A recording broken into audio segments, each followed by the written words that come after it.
মোৰ নাম মহম্মদ দিশান চৌধুৰী। মই তৃতীয় শ্ৰেণীত পঢ়োঁ।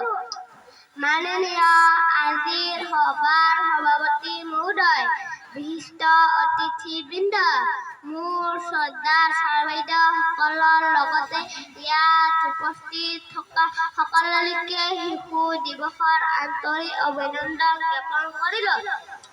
আজি শিশু দিৱস উপলক্ষে মই দুআষাৰ ক'বলৈ ওলাইছোঁ। কিবা ভুল-ভ্ৰান্তি হ'লে ক্ষমা কৰি দিবা। প্ৰতি বছৰে পণ্ডিত জৱাহৰলাল নেহৰুৰ জন্মদিন হিচাপে 14 নৱেম্বৰৰ দিনটো সমগ্ৰ দেশৰ বিদ্যালয় আৰু মহাবিদ্যালয়ত শিশু দিৱস পালন কৰা হয়।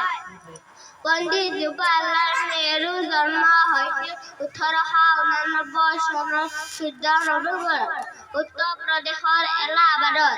তেখেতৰ পিতৃৰ নাম আছিল মতিলাল নেহৰু আৰু মাতৃৰ নাম আছিল স্বৰূপৰাণী নেহৰু।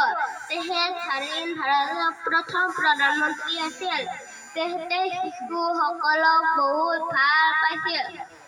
শিশুৰ প্ৰতি থকা মৰম আৰু যত্নৰ কাৰণে নেহৰুৰ জন্মদিনটো শিশু দিৱস হিচাপে উদযাপন কৰা হয়। পণ্ডিত জৱাহৰলাল নেহৰুক আমি সকলোৱে মৰমতে নেহৰু খুৰা বুলিয়ে কওঁ।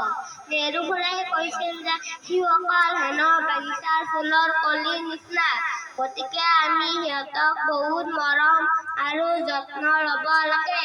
তদুপৰি শিশুসকল হ'ল দেশৰ ভৱিষ্যত নাগৰিক। শেষত মই পুনৰ সকলোকে শিশু দিৱসৰ আন্তৰিক অভিনন্দন জ্ঞাপন কৰি মোৰ বক্তব্য সামৰণি মাৰিলোঁ। ধন্যবাদ।